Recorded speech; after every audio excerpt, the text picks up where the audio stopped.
श्री सरस्वती मैया की जय, श्री कृष्णचंद्र भगवान की जय। आपकी पुस्तकें मंगाई परंतु समझ में नहीं आ रही है, ये प्रश्न आ रहे हैं। तो आपकी पुस्तकें समझ में नहीं आ रही है, भाग 2 पर आज विचार करते हैं। भाग 1 कल डाला जा चुका है। विश्व दिनमान सारणी को कैसे देखें, और अब आज लेंगे हम विश्व सायन लग्न सारणी का प्रकरण, उसको कैसे देखें।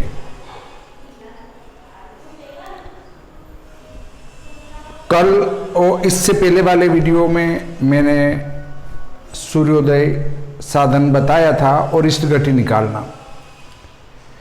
दिनमान में 5 का भाग लगाकर मैंने सूर्योदय लिखा था और उसको फिर वीडियो के अंत में बताया कि ये इस प्रकार से यदि हम त्रुटि कर लेंगे तो हमारा सूर्योदय गलत आ जाएगा। फिर उसको शुद्ध करके बताया मैंने कि शुद्ध सूर्योदय कैसे आएगा। रात्रिमान में 5 का भाग लगाएंगे या दिनमान में 5 का भाग लगाकर उसको 12 में से घटाएंगे तो सूर्योदय आएगा, ये ठीक बताई। परंतु वीडियो देखने वालों ने आधा आधा देखकर ही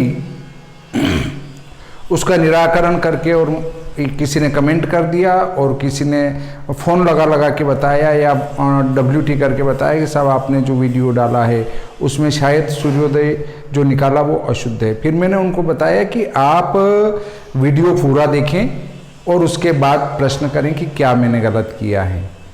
तो जब वो वीडियो पूरा देखा गया तो उन्होंने कहा कि नहीं, आपने पहले गलत निकाला है, गलत निकाल कर उसको बताया गलत है, अब इसको शुद्ध कैसे करें वो बताया है। तो इसलिए जो भी आप मेरा वीडियो देखें, पूरा देखने के बाद निराकरण पर पहुंचे तो अधिक उपयुक्त रहेगा। आज हम लेंगे विश्व सायन लग्न सारणी को। विश्व सायन लग्न सारणी से हम लग्न स्पष्ट कैसे करें।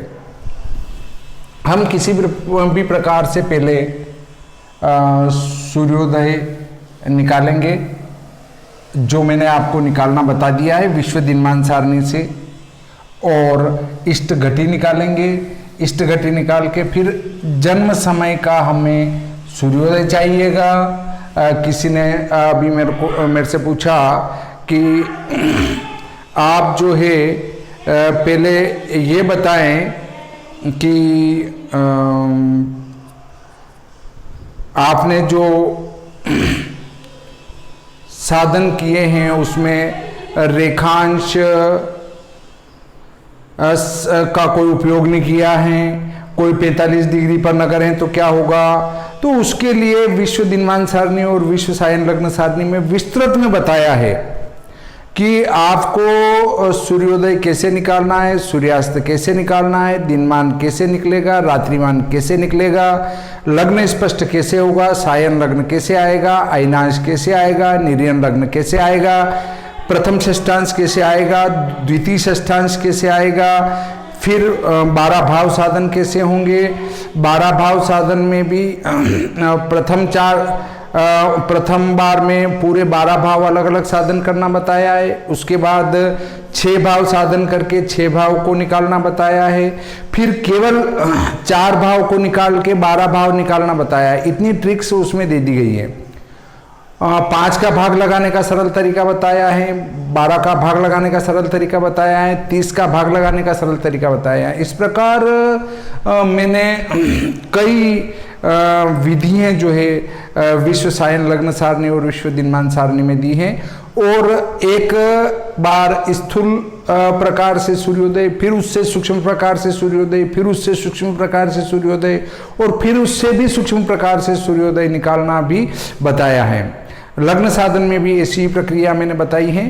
तो मैं ज्योतिषाचार्य पंडित भागीरथ जोशी, श्री भादव माता पंचांग कर्ता, विश्व सायन लग्न सारणी, विश्व दिनमान सारणी, विश्वोपका नयनम, भविष्यफल मार्तंड आदि का लेखक। यदि आपको जन्मपत्रिका निर्माण सीखना है तो विश्व सायन लग्न सारणी, विश्व दिनमान सारणी, विश्वोपका नयनम आदि पुस्तकें और श्री भादव माता पंचांग भी मंगा लें।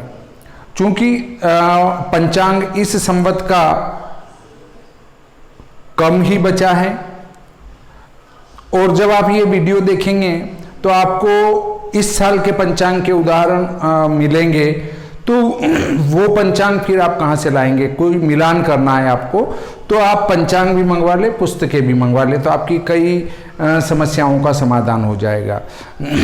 यदि आपके पास वांछित राशि नहीं है तो ऐसी पुस्तकें हैं मेरे पास 20 जिनमें कुछ पेज नहीं है, किसी में कोई पेज नहीं है, किसी में कोई पेज नहीं है, तो ऐसी पुस्तकें आपको 600 रुपये में दे सकता हूँ। परंतु उसमें भविष्यफल मार्तंड आदि पुस्तकें मैं खुशी से बेच भी सकता हूँ, नहीं भी बेच सकता हूँ। अभी तक जिनने पुस्तकें मंगाई है 1100 रुपये में, उनको 2 पंचांग भेजे हैं, 2 विश्वोपकारनयनम पुस्तक भेजी है, एक भविष्यफल मार्तंड, एक विश्व सायन लग्न सारणी, विश्व दिनमान सारणी और विश्वोपकारनयनम की 2 प्रति, पंचांग की 2 प्रति, इस प्रकार भेजी है। तो आप अगर परंतु हाँ, यदि आप 600 रुपये देते हैं और हो सकता है कि आपने जो 600 रुपये में पुस्तक मंगाई उसमें वो पेज ही नहीं हो जो आपके अक्षांश की आपको आवश्यकता हो, तो उसके लिए मैं जिम्मेदार नहीं रहूँगा, क्योंकि जो पुस्तकें खराब है वो मैंने छांट ली है और वे पुस्तकें मैं आपको सस्ते में दे सकता हूँ। परंतु पुस्तकें मंगवाने के बाद आप ये कहें कि साहब मुझे ये पेज चाहिए था और वो उस पुस्तक में है ही नहीं, तो उसके लिए मैं जिम्मेदार नहीं रहूँगा। हाँ, परंतु यदि आप 1100 रुपये में मंगाते हैं तो प्रकाशक का कहना है कि अपन उनको जो है पुस्तकें अच्छी भेजेंगे, तो इसके लिए आप प्रकाशक के खाते में ही पैसे डालें, मेरा इसमें कोई रोल नहीं है। मैं तो प्रकाशक को सलाह दे सकता हूँ कि इनको पुस्तकें व्यवस्थित भेजें।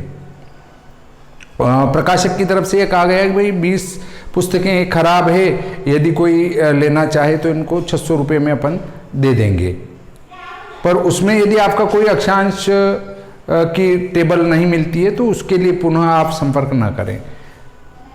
अब चलते हैं आज के इस प्रकरण पर। हमें लग्न साधन के लिए अयनांश की आवश्यकता होगी। अयनांश पूर्व के वीडियो में निकाल चुके हैं और अब आवश्यकता होगी हमें जन्म समय के सूर्य स्पष्ट की। तो जन्म समय के सूर्य स्पष्ट में कुछ नहीं करना है। मैं एक शार्ट ट्रिक, सरल वाली विधि बताता हूं कि हमारा जन्म था 1544 पर हमारा जन्म था और ग्रह स्पष्ट हैं प्रातः 5:30 के। इनको घटा लो, 4, 1 और 10, इसकी घटी बना लो, घटी पर तो 2.5 गुना कर देंगे और इनको जोड़ देंगे, बस ये 2.5 गुना हो जाएगा। 14 दूना 28 और 7 35 और 10 10 20 और 5 25। इसको कला मानेंगे, इसको विकला मानेंगे। प्रातःकालिक सूर्य स्पष्ट में ये जोड़ देंगे तो हमारा मध्यम रूप से जन्म समय का सूर्य स्पष्ट हो जाएगा। अब देखते हैं श्री भादव माता पंचांग में 13 जुलाई का सूर्य स्पष्ट क्या है। ये देखिए 13 जुलाई का सूर्य स्पष्ट, ये है 13 जुलाई, ये है 2 26 55 48, 2 26 55 48, इसको जोड़ दो, 2 26 55 48। देखिए ये राशि है, ये अंश है और ये कला है, ये विकला है। इनको जोड़ देंगे तो 8 और 5 13, 4 3 7 और 1 8, 5 5 10 और 1 11, 5 2 7 और 1 8, 26 और 1 27 और 2। ये आपका इष्टकालिक सूर्य स्पष्ट प्राप्त हो जाता है। मध्यम रूप से सूक्ष्म रूप से तो गोमूत्रिका क्रम से ही आपको ये क्रिया करनी पड़ेगी, परंतु मोटे रूप से इस विधि से भी आप सूर्य स्पष्ट करेंगे तो लग्न के विकला में थोड़ा सा अंतर आएगा। अगर आपको शुद्ध करना है तो फिर विश्वसायन लग्न सारणी में जो विधि दी है गोमूत्रिका क्रम से सूर्य स्पष्ट करें और उसके बाद ही इसका उपयोग करें।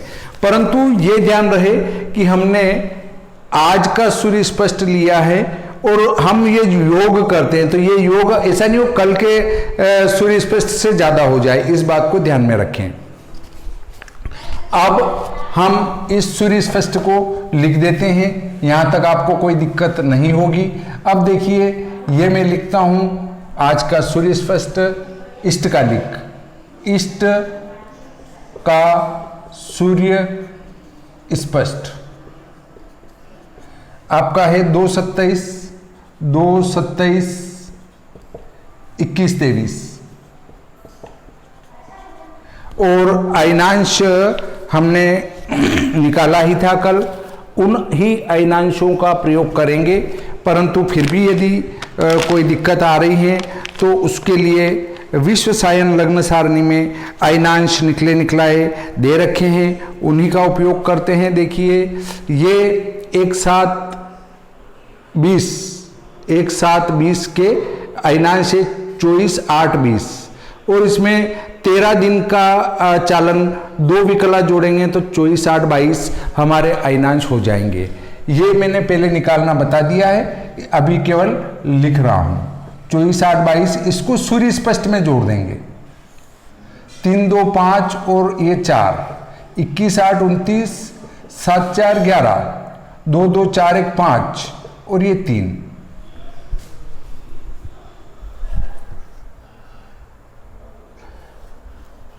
इस प्रकार हमारा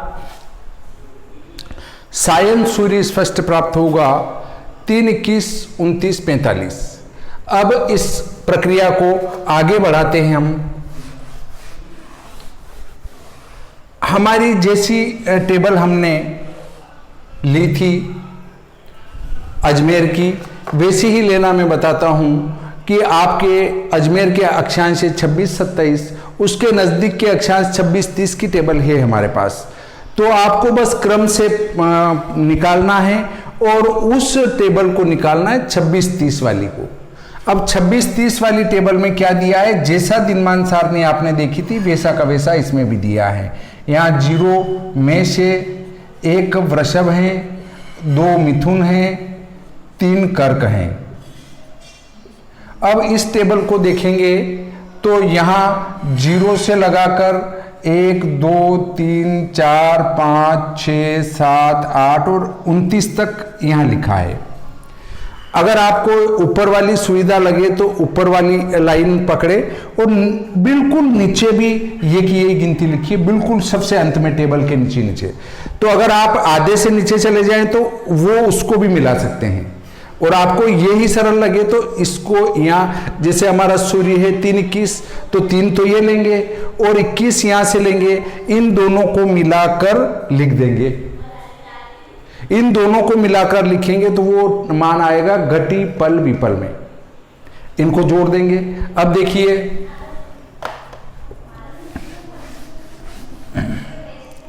हमारा इष्ट लिखते हैं पहले। ये इष्ट है 24 41 58, 24 41 58। अब लेते हैं 3 21 का मान, सूर्य 3 21, इसका मान क्या आता है वो भी घटीपल में आएगा। टेबल जैसे हमने विश्व दिनमान सारणी देखी थी वैसे ही विश्व सायन लग्न सारणी की टेबल भी देखना है।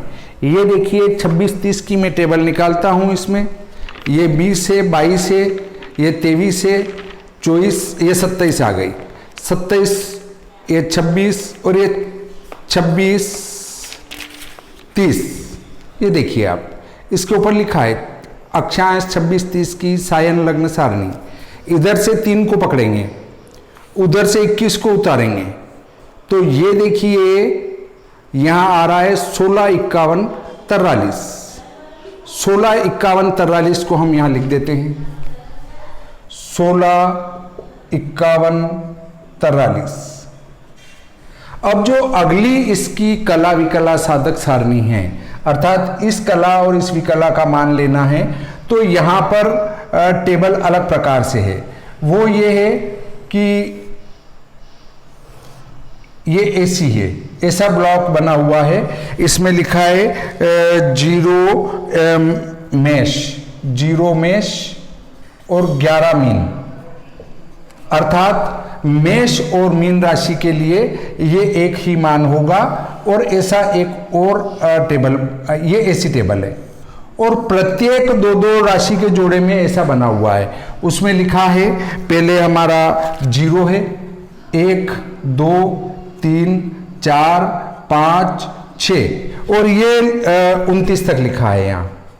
फिर 29 के बाद 30, 31, 32, 33 और ऐसा 59 तक लिखा है। आपने देखा होगा कि कला विकला जो है वो 0 से लगाकर 59 तक चलता है। तो हमने इसमें 0 से 59 तक की गिनती लिखी है। यदि मेष और मीन का सूर्य है तो यहां ढूंढेंगे, ये कला का मान यहां से लेंगे। अगर इधर 29 से अधिक है तो यहां का लेंगे। तो मेष और मीन दोनों के लिए इसी प्रकार से मान लेंगे। और यदि अगला आया तो यहां पर फिर ऐसा ही बना हुआ है, जिसमें 0, 1, 2, 3 ऐसा लिखा है, और उसमें 1 वृषभ और 10 कुंभ लिखा है। तो उसके लिए भी ऐसी ही टेबल बनी हुई है। उसका अंक जैसे विश्वसायन लग्न सारणी के प्रथम सारणी देखी वैसा इसको नहीं देखना है। इसमें अलग अलग ब्लॉक में ऐसी टेबलें दे रखी 2-2 राशि की, तो उनको देखना है। अब देखिए, हम 3 राशि, जहां 3 लिखा है उसके सामने 29 विकला का मान लेंगे। 29 कला का, विकला नहीं। अब ये देखिए भाग 2, अक्षांश 26-30 की कला विकला साधक सारणी। अब ये देखिए 0 मेष 11 मीन, 1 वृषभ 10 कुंभ, 2 मिथुन 9 मकर और 3 कर्क 8 धनु। मतलब ये कर्क और धनु वाली लाइन एक साथ है। अब देखेंगे इसमें 29 के नीचे लिखा है 5, 30, 32। 5, 30, 32 को लिख लेंगे। वो चूंकि 21 अंश है और ये कला है तो ये यहां से चलेगा अगला मान 5, 30, 32। अब 45वीं कला का मान उसी टेबल में, ये देखिए, ये 3 के सामने आधे से नीचे आ गए, ये 45, 7, 33, 5, 7, 33, 5, एक अंक और पीछे खिसका देंगे, 7, 33, 5, इनको जोड़ देंगे। ये है 29 का मान, ये 45 विकला का मान, ये कला का मान, जोड़ा 5, 3, 2, 5, 7, 3, 10, 10 और 8, 18, 4 और 4, 8 और 5, 13, 7 और 2, 9, 5 और 4, 9, 6, 4, 10, 2, 2, 4, 41, 39, 19, 5, 5। ये घटी, पल, विपल, प्रतिविपल, तत्प्रतिविपल। अब देखें, इतना सूक्ष्म मान हम ले रहे हैं तो इस लग्न स्पष्ट में गलती होने की कहीं कोई संभावना नहीं बनती है। इस योग को 2 जगह लिखेंगे। एक जगह तो हम इसी लग्न सारणी में ढूंढेंगे इस योग को, और दूसरा दशम लग्न सारणी में ढूंढेंगे। यदि दशम लग्न सारणी में ढूंढेंगे तो दशम लग्न आएगा, अर्थात दशम भाव आएगा। और यदि हम अपनी इसी लग्न सारणी में ढूंढेंगे तो हमारा लग्न स्पष्ट आ जाएगा। सायन लग्न आएगा, उसमें से अयनांश घटा देंगे तो लग्न स्पष्ट प्राप्त होगा। अब एक बात और मैं आपको बता देना चाहता हूं कि यदि आप इस पुस्तक को खोल के बैठे हैं और आपने मान तो 26-30 का ले लिया और पंखा चल रहा है और आपका पेज पलट गया और फिर इस मान को ढूंढने में दूसरी टेबल में ढूंढ लिया तो गलती हो जाएगी।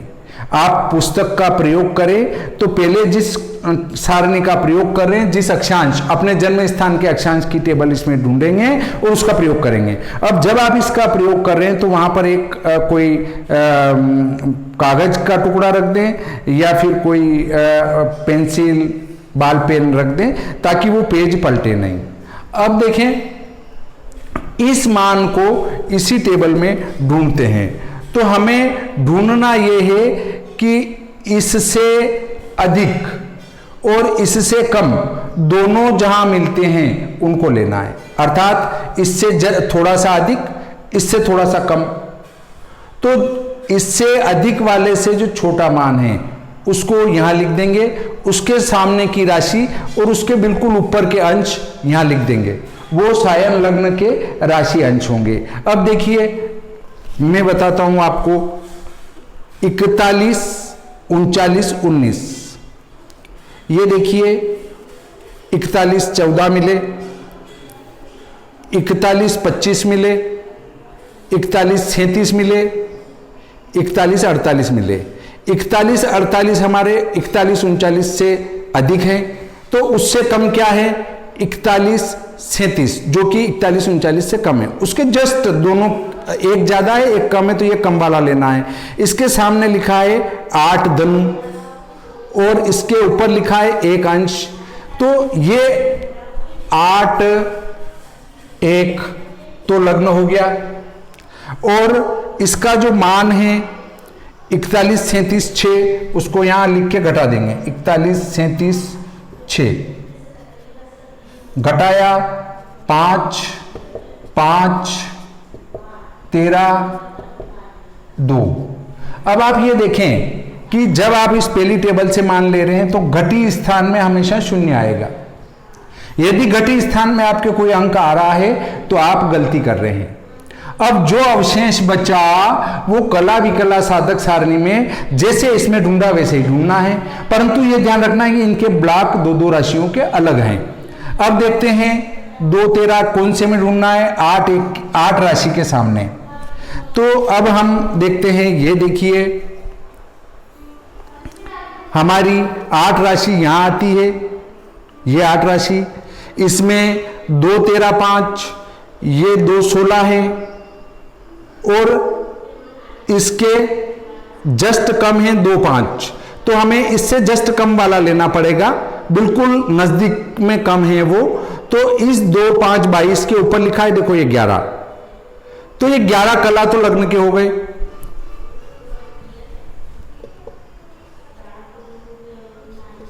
और ये 2 5 22 जो आए हमारे, वो यहां लिख के घटा देंगे।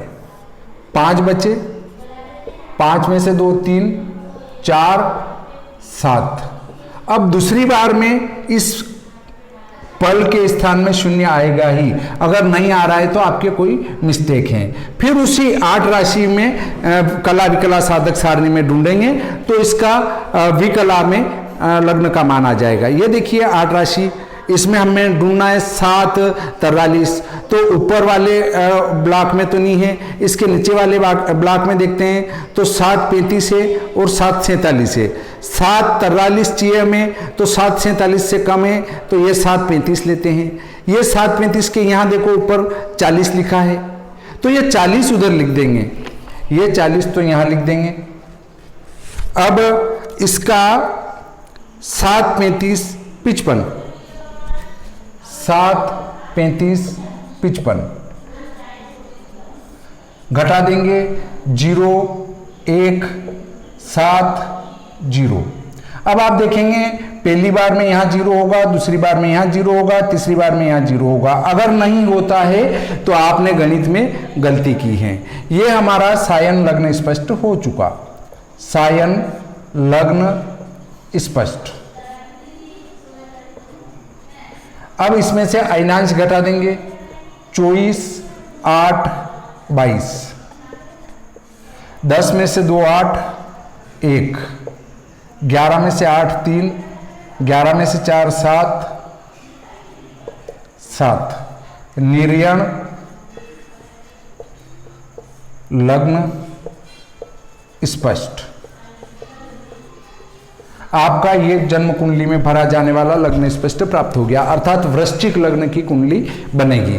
आपने देखा होगा कि जो हम स्वदेशोदय मान निकाल के कुंडली बनाते हैं उसमें बहुत ज़्यादा श्रम होता है, परंतु मेरी इस विश्व शायन लग्न सारणी से अगर आप लग्न साधन करते हैं तो बहुत सरल पड़ता है और आप खेल खेल में इसको कर सकते हैं। और सूर्य स्पष्ट भी मोटे रूप में वैसे करते हैं तो आप ये एक 5-10 मिनट का काम है। ये तो मैं समझा रहा था इसलिए टाइम लग गया, वरना 5 मिनट का काम है लग्न स्पष्ट करना। ये देखेंगे कि अब ये जो योग है इसको दशम लग्न सारणी में ढूंढेंगे, वो आपके पास है उस दशम लग्न सारणी में नहीं, जो विश्व सायन लग्न सारणी की दशम लग्न साधक सारणी है उसमें इसको ढूंढेंगे। इसी प्रकार से जैसा यहाँ किया क्रिया तो आपका दशम लग्न या दशम भाव आ जाएगा, उसमें 6 राशि जोड़ेंगे, चौथा भाव आ जाएगा, उसमें से लग्न घटाएंगे तो अंतर आ जाएगा, अंतर में 6 का भाग देंगे तो प्रथम षष्ठांश आ जाएगा, और उसको 30 में से घटाएंगे द्वितीय षष्ठांश आ जाएगा। लग्न से चौथे भाव तक पहला षष्ठांश जोड़ देंगे तो पहले 12 भाव हो जाएंगे, फिर चौथे भाव से 7वें भाव तक दूसरा षष्ठांश जोड़ देंगे तो बाकी के 3 भाव और हो जाएंगे, और छठे से 7वें से 10वें तक पहला षष्ठांश जोड़ेंगे तो 10वें तक के भाव हो जाएंगे, और 10वें से लग्न तक हम दूसरा षष्ठांश जोड़ेंगे तो इस प्रकार 12 भाव संधि सहित स्पष्ट प्राप्त हो जाएंगे। इस प्रकार मैंने आज आपको ये जानकारी दी। शायद आपको अब इस पुस्तक से संबंधित समस्या नहीं रही होगी। पुस्तक को देखने का सरल तरीका यह है कि आपका 8 से 36 अक्षांश के बीच में भारत बसता है, परंतु फिर भी आप विश्व में किसी भी स्थान का भी लग्न साधन करें तो कर सकते हैं, उसमें सारी टेबलें दी है। तो हम लेते हैं उज्जैन को, कि जैसे उज्जैन 23/9 पर है, परंतु हमारी पहली टेबल है 23 अक्षांश की, दूसरी टेबल है 23/10 की, तीसरी टेबल है 23/20 की, और फिर 23/30 की है, और फिर 23/40 की है, फिर 23/50 की है, और फिर 24 की है। अब देखिए यहाँ पर 10-10 कला के अंतर पर मैंने टेबलें दी है, इससे ये पुस्तक बहुत बृहद हो गई। 864 पेज की पुस्तक बनी है, और यदि आप इस पुस्तक को देखेंगे तो कहेंगे कि वास्तव में 864 पेज में जो पुस्तक लिखी गई है वो 1600 पेज की पुस्तक होनी थी, परंतु मैंने 864 पेज में इतना कंजस्टेड काम किया है कि अब आप उसको और कम करके कुछ मैटर नहीं डाल सकते। तो आप ये पाएंगे कि इतनी विस्तृत और बृहद पुस्तक और विश्व दिनमान सारणी जैसी पुस्तकें आपको भारत में अन्यत्र कहीं नहीं मिलेगी। और फिर भी यदि आपको ऐसी विस्तृत पुस्तक कहीं मिलती है तो मुझे भी अवगत कराएं, जो भारतीय पद्धति से हो और 10-10 कला के अंतर पर बनी गई हो।